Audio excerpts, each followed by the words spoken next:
I've been asked to moderate this session on risk.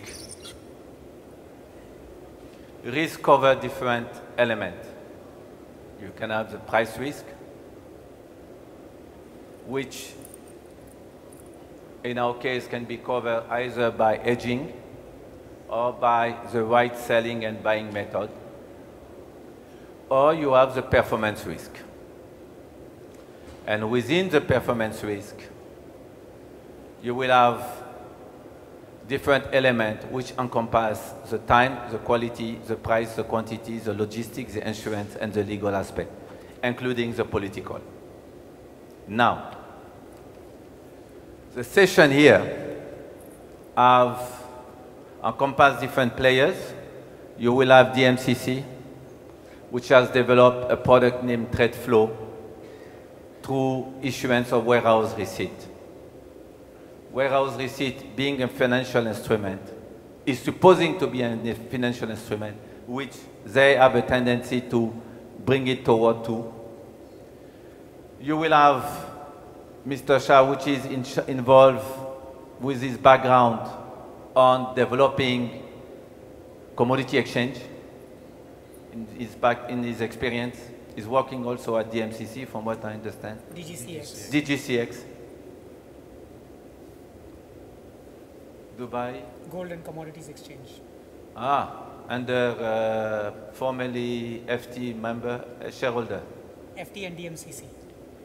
They are still all inside? Yes. Okay. You will have, Madam, who just joined us, is GAFTA. GAFTA is very important vis-à-vis the kind of contract and the rule.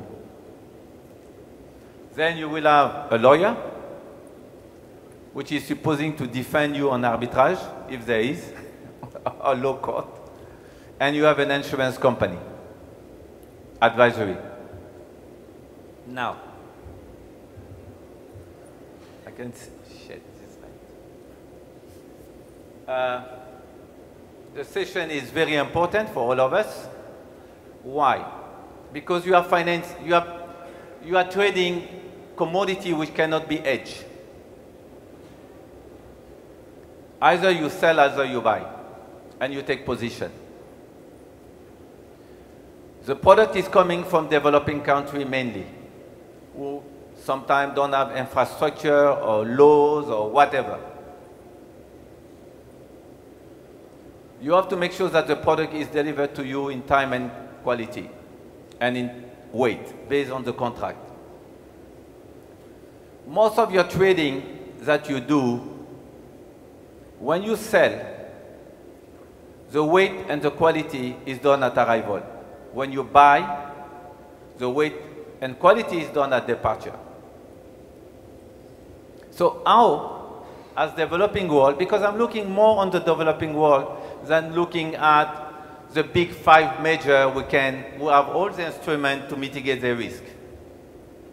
I'm talking about you who want to change your trading pattern from 1,000 ton to 10,000 ton or 20,000 ton and get finance. But in the meantime, how can you do that? Most of the big banks today are what we call stock finance policy, a stock finance product program, where the credit view is taking on the off-taker and not on the borrower. And they finance 80% of the value of the cargo. This is where the insurance aspect will come. Most of the trading pattern need a rule of regulation. So that means the arbitrage. If there is a claim, this is where the legal aspect comes in. Do you need mediation? What kind of court law you need to use to protect yourself? Is it Swiss law, English law, French law, etc., etc.? You may have a French law and an arbitrage being placed in Switzerland or even in Dubai. You can have Mozambique law and be an arbitrage in Dubai. That means the legality aspect is going to come in. Then you have GAFTA. Nobody is supposing not to ignore the law. GAFTA is a rule who rule our job, your lending, your contract. So GAFTA will be there to explain what is, with a thick document like that, what you should do and how you should do. Then you have the concept as the commodity exchange. Some of you want to develop commodity exchange. Every African country wants to develop commodity exchange. What is the basic rule and regulation need to be done? What are the fundamentals to make an exchange? And how to use the exchange even in Dubai to exist.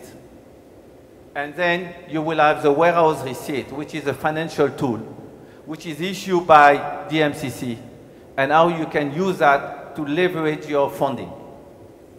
Thank you very much. I leave the floor to, who wants to take the stand first? I leave the floor to the insurance side. Thank you.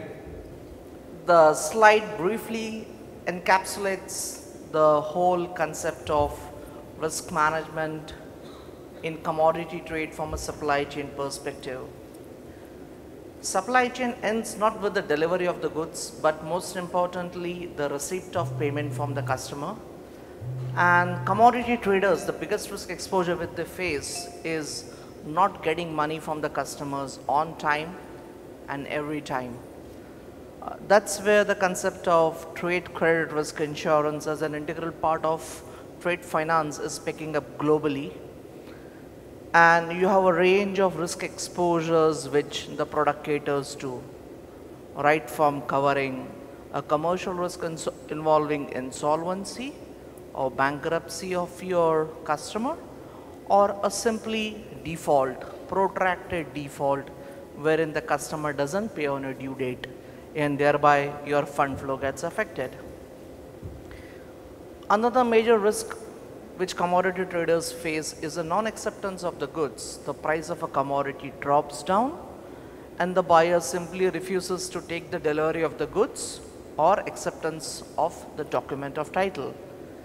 So here the risk of rejection of a goods is another element which gets covered. And then you have a range of political exposures which are assuming very pivotal importance in today's global supply chain management. So the risk of war, civil war, the Arab Spring, natural disasters like what happened in Fukushima or what happened in Thailand creates a great impact on the supply chain and on the delivery schedule of the goods. If at all any of these elements result into payment default, then the instrument of trade credit comes to the rescue. You also get a parallel very important service of know your customer. The insurance companies have got an excellent real-time database of 67 million companies worldwide, and you benefit from this information. So say you have to trade to a new customer and you want to offer him a limit of, let's say, $1 million, the credit insurers can say from a database that we have a limit appetite on this customer for $10 million. So here, based on the credit information, you are able to leverage your growth expectations and the growth plans. The biggest asset of a commodity trader is receivables, and almost 65 to 70% of your current assets are represented by debtors. The moment this liquid asset of debtors is secured, the working capital financing through banks becomes very easy, and any bank worldwide is able to collateralize this instrument of insurance and provide financing to the bank. With this recent political turmoil, the clients are also considering to use this instrument of credit insurance as an alternative to letter of credit confirmation. As per Article 36 UCP 600, in the event of a force majeure or a natural disaster event or a political risk exposure, all banks involved in a LC transaction are absolved of any liability to honor the letter of credit. So the very purpose of confirming a letter of credit or having a letter of credit instrument gets defeated, and clients are considering why not credit insure the transaction So you have a letter of credit, and instead of confirming, you can insure the letter of credit. It is cheaper, and you get covered against the risk of complete political events and natural disaster. So yes, there is an increasing trend of utilizing trade credit insurance in congruence with cargo insurance, which takes care of quality, quantity, and misappropriation risks in transit, and use it as a tool for your overall supply chain risk management and promoting growth. Thank you. If there is a claim, when are you going to pay? Now, claim component can be broken into two parts. One is on the trade credit and trade finance side, where insurance companies provide indemnification or claim payment between 90 to 95% in the event of a default. And if the claim pertains to cargo, that is a physical damage to the cargo during transit, during storage, during distribution, during handling, or while in the custody, care and control of a CMA agent, then the claim payment reflects the value of the stock plus a percentage hike-up margin reflecting the profitability, which can be the invoice or the warehoused value plus markup up to 20 to 30%. Are you waiting that the legal issue on the claim is settled, is finished, or you pay before and then you, what percentage do you pay in advance prior to the arbitration being settled? Or you wait the arbitration being settled and then the legal issue being clear in order to move forward? As far as cargo insurance or a transportation claim goes, normally the moment there is an incident, the insurance company can provide an advance payment reflecting 75% of the value of the cargo, and the balance 25% can be paid out once the documentation becomes available, like the survey report, or if there is a general average, the general average adjustment report. Now, as far as the trade credit insurance goes, in the event of an insolvency, the payment comes in within 30 days. There is no waiting time frame. So the moment an insolvency is declared or a liquidation order has been issued, within 30 days the claim gets paid out. Where there is a political risk exposure involved, the claim payout is done after a waiting period of 120 days. And if there is a protracted default where the buyer doesn't pay on a due date, there is a delayed payment, then the insurance company has got a waiting time frame of 180 days. Now this waiting time frame for political risk and for default risk of 120 and 180 days respectively is basically for this product nobody wants to make a claim because it's a product which facilitates business to grow. You don't want an insurance company going and suing one of your buyers, so there is always a cooling off period given where there is an amicable settlement trying to get resolved. Maybe the buyer genuinely wants to pay but is into financial trouble and thus would like to restructure his payment obligation. So 120 and 180 days is a very amicable time frame given to have these kind of agreements reached. For a political scenario, let's say if there is a foreign exchange flow which has been stopped, like what we experienced in Egypt or what we experienced in Libya during the recent Arab Spring, or in 1998 which we experienced in Indonesia or in Argentina in 2001, due to the government intervention, the payment of foreign currency gets temporarily affected. So these 120 days period acts as a cooling off period during which these kind of measures can be resolved, and once this time frame is over, the claim payment comes in. Now in the event of a default, the insurance mechanism also facilitates a very effective debt collection as well, because if a particular trader defaults to honor its payment obligation, the insurance company would cut its credit limits at a worldwide level. So none of the suppliers worldwide would be in a position to supply. So a typical trader or a buyer cannot afford to cut its credit lines on its suppliers globally. And therefore, during this waiting period, and effective debt collection has also been facilitated in a more amicable fashion. Finally, after the insurance company pays the claim, the insurance company also goes in for a legal debt collection, and the complete cost of debt collection, the legal and the lawyer's cost, fees, everything gets covered by the insurance as well. So you get a combined service of credit intelligence, know your customer, credit limits based on which you can get your working capital finance, and a debt collection service as well. Andre, if it's okay, can I ask Herman a question? Yeah, please. Herman, what you say, I think all the delegates today here will find very interesting, especially from a cargo perspective. From a lawyer's perspective, a buyer with damaged cargo is obviously a very frustrated person, and the last thing they want to do, having received damaged goods, is to then go away and employ a lawyer and then spend even more money trying to recover their losses.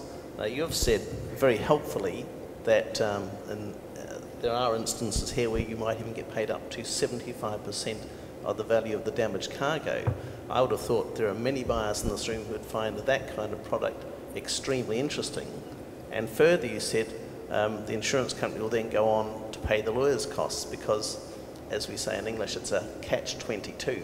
First of all, you're lost, and now you're having to pay some stupid old lawyer. You know, it's the last thing people here want to do. So who are these insurance companies? Are they really there, and will they actually pay out the 75%? And will they really pay for the lawyers? And will they really go out and secure the claim? Because I think there are a lot of people here who will be very interested to know these people and go straight away and take that product.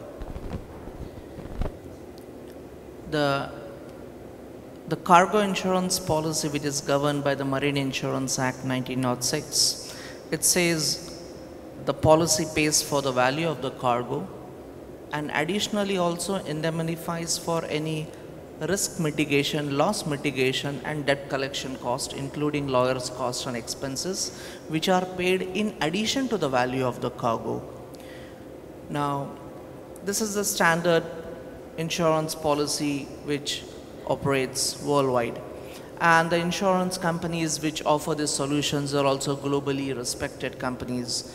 And to name a few, you have AXA, which is the world's #1 international player, Royal & Alliance, which is the world's oldest international player, 312 years. You have Zurich International, you have Charters, all major multinational players as well as local companies operating do offer this kind of solution. Sorry, Herman, I would like to reply to that because obviously from my perspective, I'm seeing on a day-to-day basis what actually happens on the ground. So we've had a number of cargo claims in North Africa, and some of those organisations nominally have their representatives in countries like Morocco or Libya, and yet when you turn around to them, can you hear me? Yeah. You turn around to them and ask for their support, and they do nothing. So there may be that you know, X Limited in Zurich provides one service, but Y Limited in Morocco provides a service which falls far, far beneath that level, and because it's effectively controlled by the state in these North African countries or the Middle East, it's not the same thing, and it leaves a lot of buyers very frustrated. They're down an awful lot of money. What can you actually do to ensure that they're going to get the right level of service, a professional level of service, and the financial compensation that they deserved, and you'd expect to receive in Germany, France, Norway, and these countries? Insurance is a contract, and insurance companies are like supermarket. They have everything in their store. We need to pick and choose what is most right and suitable for us.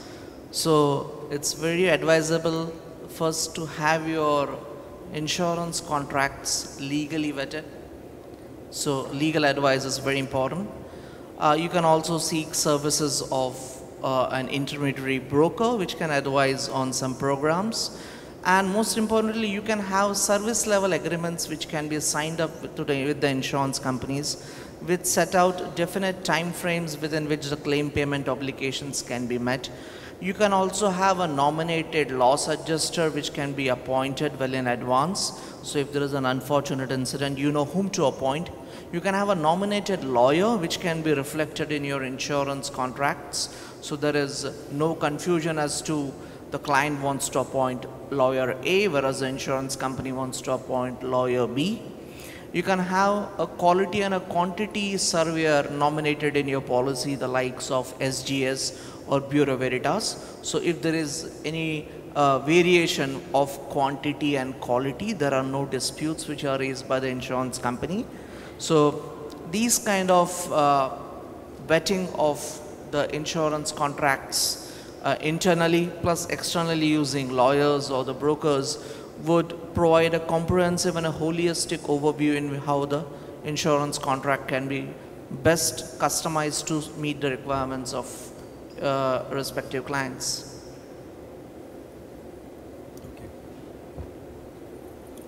Thank you very much. But there is one thing in the audience. Most of the people come from developing countries. They don't have access to lawyer A, lawyer B, to transporter A, to transporter B. When there is a claim,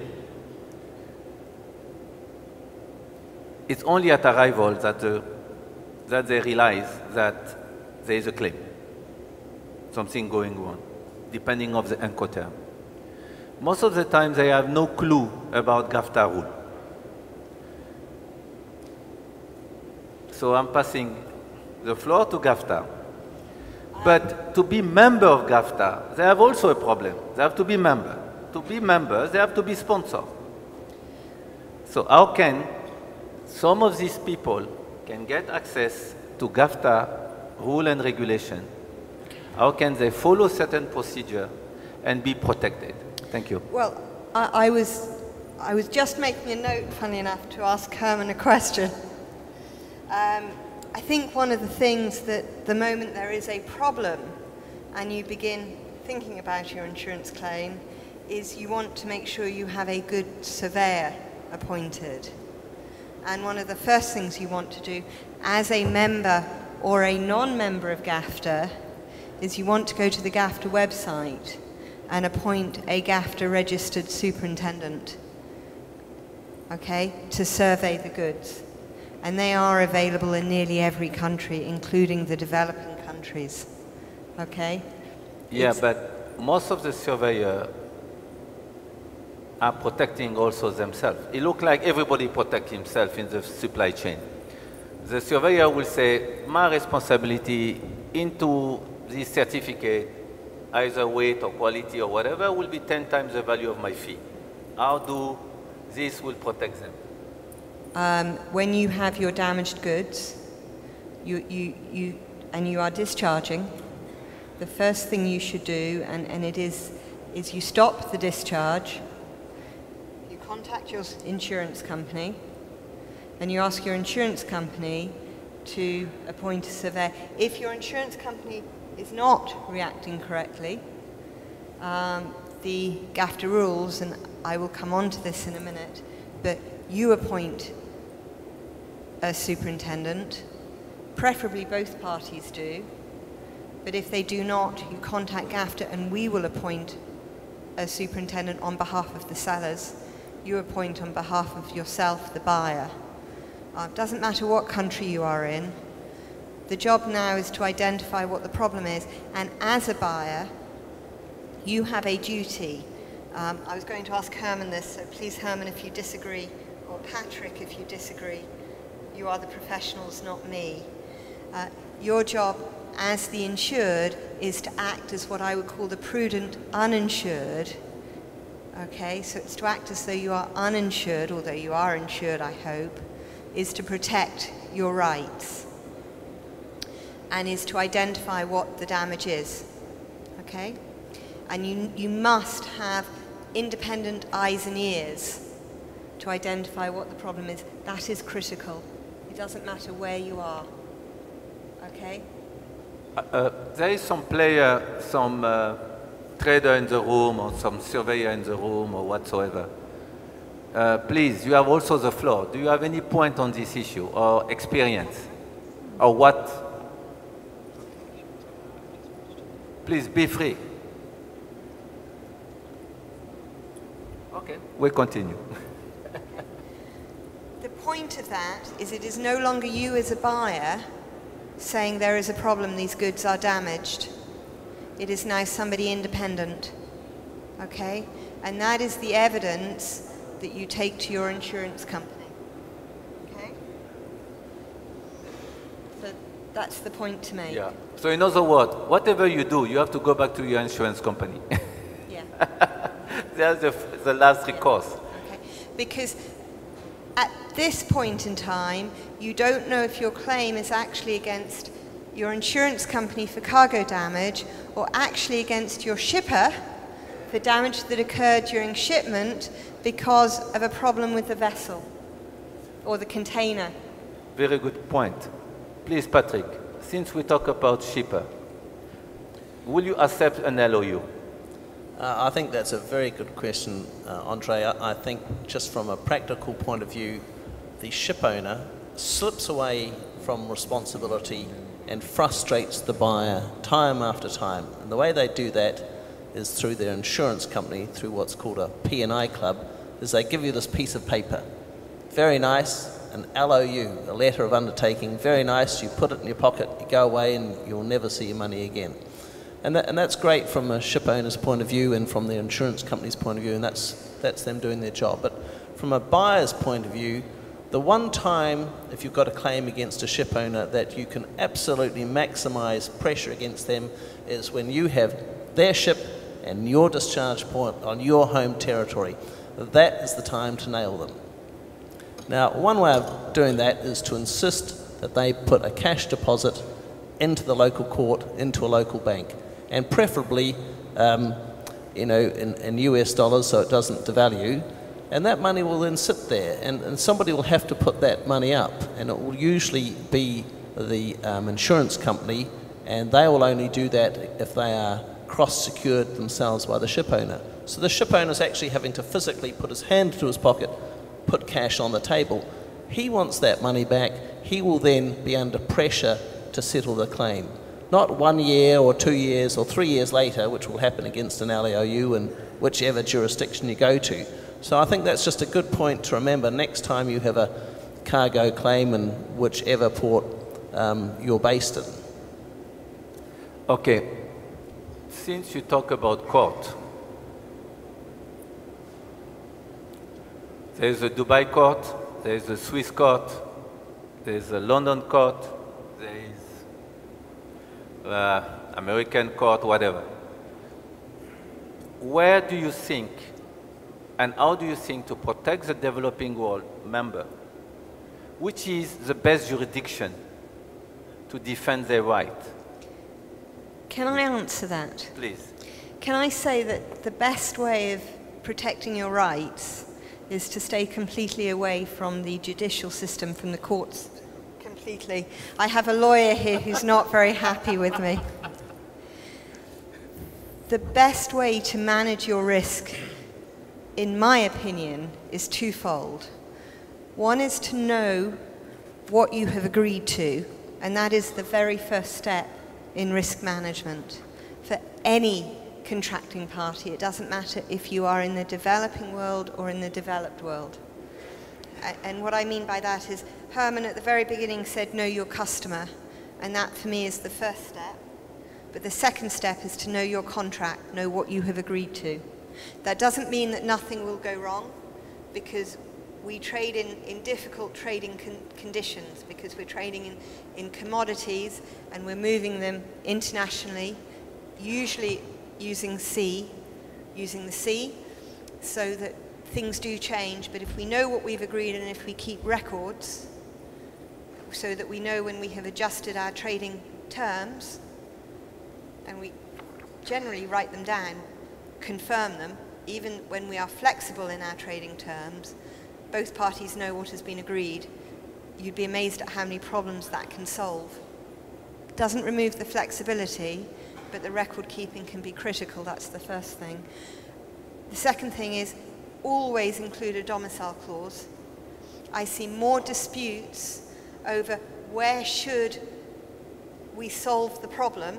Is it England, France, Geneva, or Ghana?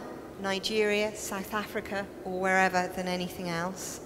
The first thing you do is you incorporate standard terms. I, of course, would recommend that as GAFTA. Okay? But there are other standard terms that can be used. GAFTA for the pulses trade is the natural home, in my opinion. That includes with it a domicile clause of England. It's not England because GAFTA is a company is located in England in the same ways that Dubai CICILS company is located in Dubai. It is England because mercantile law is very flexible under the English jurisdiction because it's a case law based in England. But it is also based in England because we provide dispute resolution there. I would avoid any formal dispute resolution if I possibly can with the other party. A negotiated settlement is always preferable. And if you can settle it amicably, please do. If you cannot, please use mediation. And if you cannot settle it through mediation, please use arbitration. But there are critical steps to avoiding disputes. You have got to fulfill your contractual obligations. It sounds really simple, but there are contractual obligations. You've got to meet your time limits. If you have said you will do something by a specific time, you have to do it. Okay? And if you cannot do it, then you have a liability. And if the other party upholds you to that liability, then you are liable. So, Patrick, the floor is for you. One point is very important. She mentioned arbitration, mediation, and don't do anything. So what is the solution? I have a question parallel to it. Alternative dispute resolution mechanisms of mediation and arbitration, how well they are pursued as far as bank financing is involved? Because that's where the lawyers come in, and they would like to have independent legal advice, a legal opinion, and a proper court to adjudicate upon a dispute, because big monies are at stake. And how will the bankers or the financiers come in? Yeah, but most of the time, if I may answer, and then I leave you the floor, they have their own lawyer. And there is a basic principle in life, is who pay comment. So if you want the money of the bank, you will have to follow what the lawyer of the bank dictates. Most banks accept arbitration and mediation as an absolutely valid dispute resolution system, and will often support it, preferably to a judicial system, just for the speed and the commercial aspect and resolution that it comes to. Each party should make its own decision as to whether or not to refer a dispute to lawyers. I refer to lawyers, I must say, regularly, and indeed have a very close working relationship to them. The decision should be based on the value of the dispute. In a high-value dispute, of course, one should refer to lawyers. In a lower-value dispute, it might not be economically sensible to refer to lawyers. It's a decision each individual should make. Sorry, Patrick. I think if you're a trader, buyer, seller, whatever role you fit into that chain, what you need to do, obviously, is look at the big picture. The last thing anybody wants to do is go and spend a whole lot of money with lawyers. So I think the simple answer really is to try and set up your business structure so that you play as a team. So you're a buyer in India. You must have a good insurance broker. You must have somebody who can say, look, I've got a problem, take it off my plate so I can just get back to my business. So that's a good place to start. You know, people like Herman, who clearly has a good knowledge of his trade, find somebody like that. So if you're based West Coast India, try and find a good local insurance broker who you've known and can trust and say, look, I'm importing 10,000 tons of whatever each year. I need a good insurance product. I'm going to trust you. Just look after me. I'll place my business with you. I'm not going to chop around my insurance companies every year.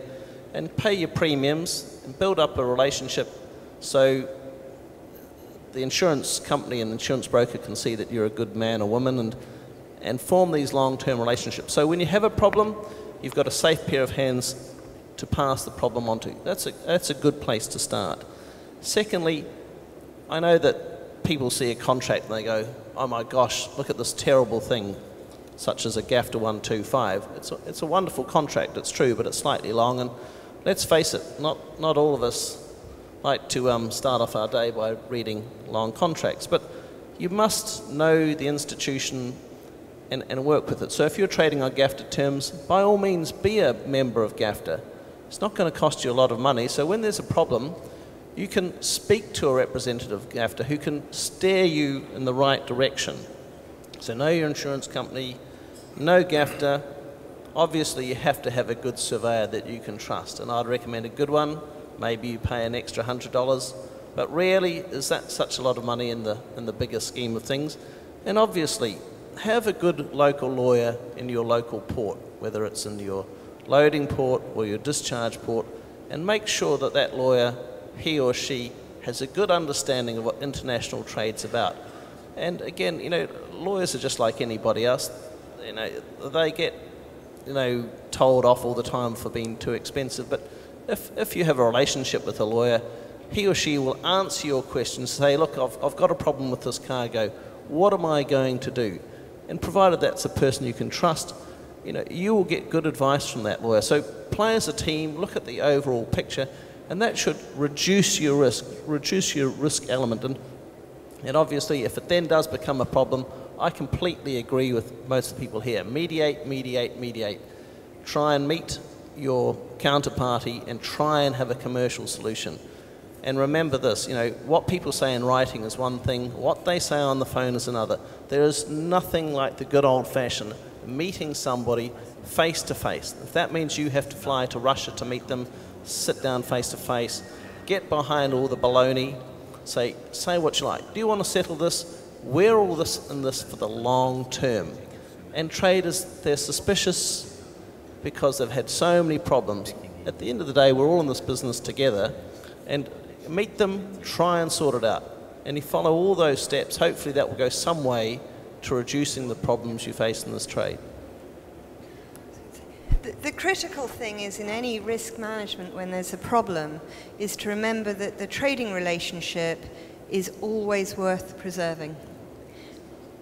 And providing you remember that, and you have what I call a stop line, and that's the line that you say, I am not prepared to cross. Until you get to that line, you have to look at it as to what am I prepared to do to solve the problem. And that's what you always maintain at the back of your line. Since most of them, as I mentioned, come from developing countries, do you have in GAFTA a telephone number where people can call for customer service and advice and get advice from what they should do and how they should deal with certain contracts? The Secretariat, and I am a member of the Secretariat, are not allowed to offer advice, but we provide a list of experts who are members of GAFTA who you can contact for advice. They will charge for that, but before they give you any advice, they will discuss the charges. I have in the audience, I think I can see him, an arbitrator mediator who is here for today, who is one of those experts. And I'm often at the end of the trail, where as an arbitrator, I make a decision and I hand down an award which has to be observed, or I help to facilitate the resolution of disputes through mediation. And it is CICILS' desire that mediation is the principal way of resolving. But I think that you could virtually put me out of business if you could apply more often the dictum that a contract is a contract is a contract, and that not disregarding the fluctuations of the money markets and the fact that you appear to have bought expensively several months on from the time when you made the contract, if you could put the money aspect to one side and ship your cargo or receive your cargo, the arbitrations and the disputes wouldn't arise. It's a very simple dictum, but it is one that's very effective. I'm happy. I shall be here until Wednesday, and if anybody wants to bend my ear and just take me to one side and ask about the process or about specific items, I shall be glad to do that for you. The question you ask is an extremely difficult question because obviously a lot of people when they've lost, they're very cynical and they just disappear. So what you need to do first of all is to secure your claim. And that's the commercial reality. So for example, if you're a Turkish buyer and you have sold cargo and hasn't been paid for, and you go to GAFTA and you get an award for $5 million, and it's taken you 2 years because you've gone through GAFTA 1, GAFTA 2, and you've spent, I don't know, $100,000 on some expensive London lawyer and experts, you're now really quite angry. And there'll be lots of people in the room in this position. So before you do anything, you know, obviously try and settle it. But try and negotiate from a strong position. And that means securing your claim. Now, as I say, we all preach peace and love and to try and resolve things. That's what you must do. But so many cases don't settle. So try and secure the claim. So first of all, if you're unpaid, look at who the buyer is and where the buyer is. So if that buyer is, say, in Switzerland, or you know their bank details, go and ask your local lawyer in that country, can I arrest that bank account? Can I rearrest the cargo? What can I do to protect my position? And any buyer or seller, if he's going to be successful and continue in this trade, must be aware that at some time, at some place, they are going to have a large unpaid claim, and unless they secure that claim, they are going to be in great financial difficulty. So you can cover that risk, obviously, with insurance, and what Herman had to say about that was obviously very important. But there are going to be instances where that's not covered. So immediately, as soon as a problem arises, look at how you can cover that risk. Can I arrest a bank account? Can I arrest a ship? I know on this subject there will be a lot of questions. So some questions are particular, some questions are general. I will rather prefer that we ask a question at the end, because there is some other participant which I think can bring some point. Not on this aspect, because legal aspect is very particular, is very, as you say, difficult. But anyway, thank you very much to say that in Switzerland we put our money. Thank you very much. I will give you the floor after the two gentlemen have covered, and then we will go forward, if you don't mind.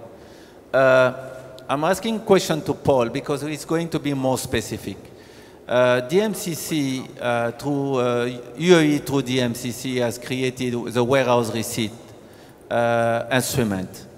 And it's an instrument which is a financial instrument which is supposing to enhance the facility of the financing in the system.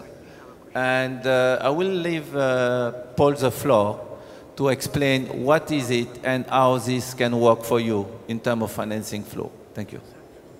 Thank you. Let me first maybe start to explain a bit what DMCC is and what we do. We are a company that was started by decree, which means that we are a government entity, and our decree states that we are here to facilitate and grow the commodities trade in Dubai. And we have interpreted that in a couple of ways. One of that is that we manage the JLT free zone, where we issue licenses for companies. And we have over 4,000 companies currently in Dubai that have their licenses through us, some of which are actually here in the room. We also have, the physical infrastructure in the free zone. Some of the towers there we have built. The other towers we have worked with construction companies and other developers to build very specific infrastructure for the commodities trade. And the third part is really where I come in and where it becomes interesting for the discussion here, is where we start looking at additional sort of non-physical infrastructure for the commodities trade. And a lot of that has to do with reducing risk for various participants. Now, when we talk about warehouse receipts, what we have actually done is built a central registry of ownership for Dubai. That means that commodity traders can ask a warehouse keeper to issue a warrant or a warehouse receipt. It's a very similar term, basically. But what they can do through our platform, through our trade flow platform, is request for the warehouse keeper, under his terms and conditions, to issue a warrant, and that warrant represents goods that are stored within UAE. Now, why do they register that through our system? Is because we have a central registry, which means that that same warrant, once it is issued, because of our backing, because of our mandate and our authority as a government of Dubai entity, this then gets registered as being the one ownership document of those goods. The advantage of that from a risk point of view is two ways. First of all, it reduces the risk of the actual commodity trader, who may or may not be physically present in the UAE or in Dubai. So if you have goods that you have stored here in Dubai for shipping reasons or for whatever reason really, you can actually in a government-owned registry register the ownership of that. That means in case of any dispute, in case of any problem that there may be with the warehouse keeper, you have a legal document that represents the fact that you have goods stored there. The second way where we help to reduce risk is by the legal framework that is backing our platform, and that helps you as a commodity trader, and that allows you to create a pledge to a bank, which means that you can then, when you have a warrant issued on your goods, pledge that same warrant to a bank in return, of course, for working capital financing. Now, why that is important is because this is the first time in the UAE that banks are actually, from a legal point of view, able to take this pledge. Where before, you know, because there was no central registry and because the legal framework that we have developed was not there yet, it was very difficult to, in the courts, in case of any kind of dispute or default or something like that, it was always very difficult to get any kind of ruling related to a physical pledge being in place. And that is what we have now worked together with the courts here, but also together with the traders and the warehouse companies and so on, to come up with a standardized contractual framework that allows people to create these pledges.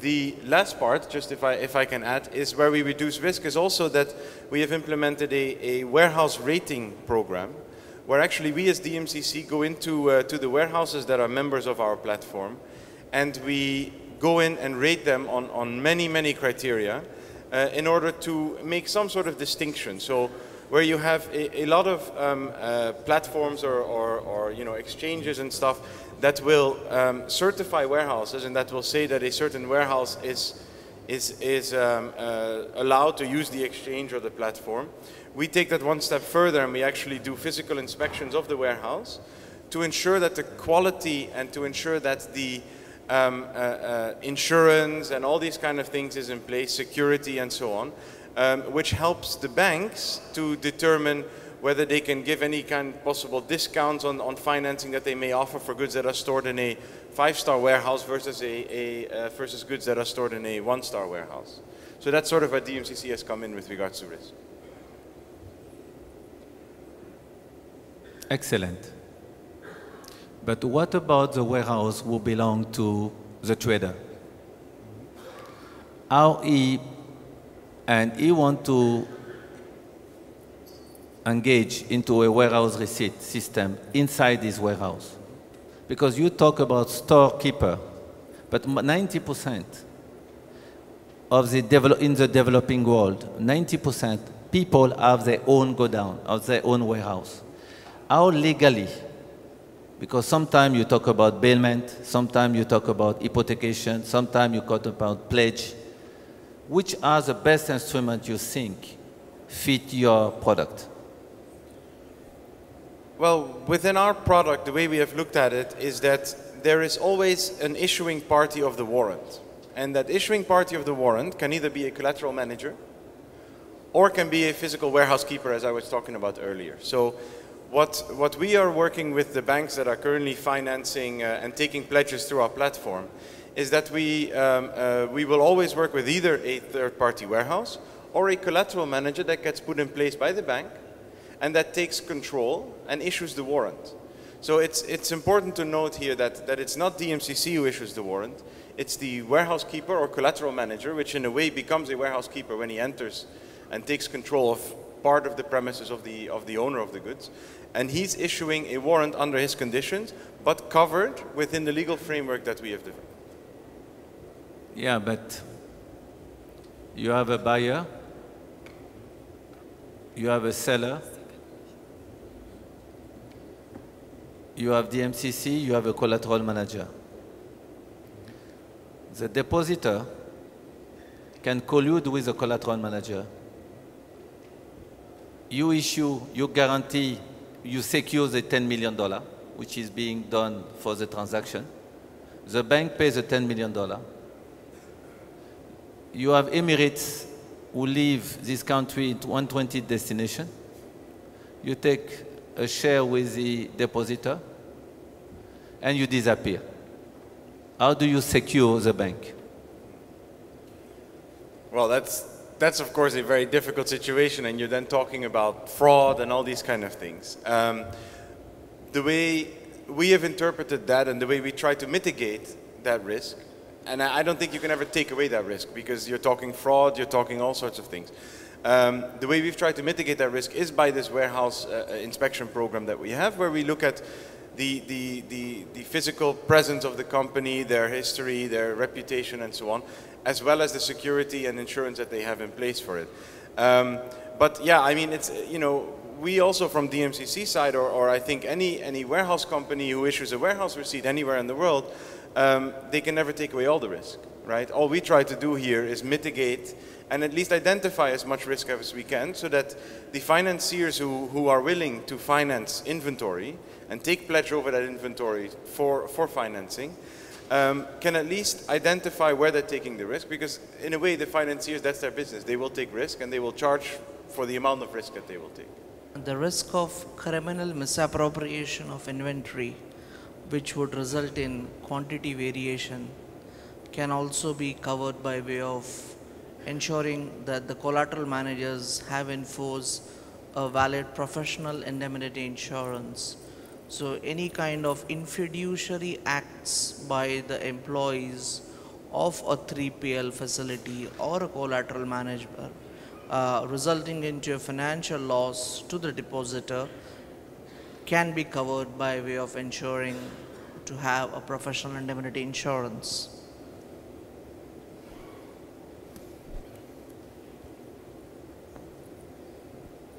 Professional indemnity and fraud. Because indemnity is under negligence, fraud is fraud. Thank you.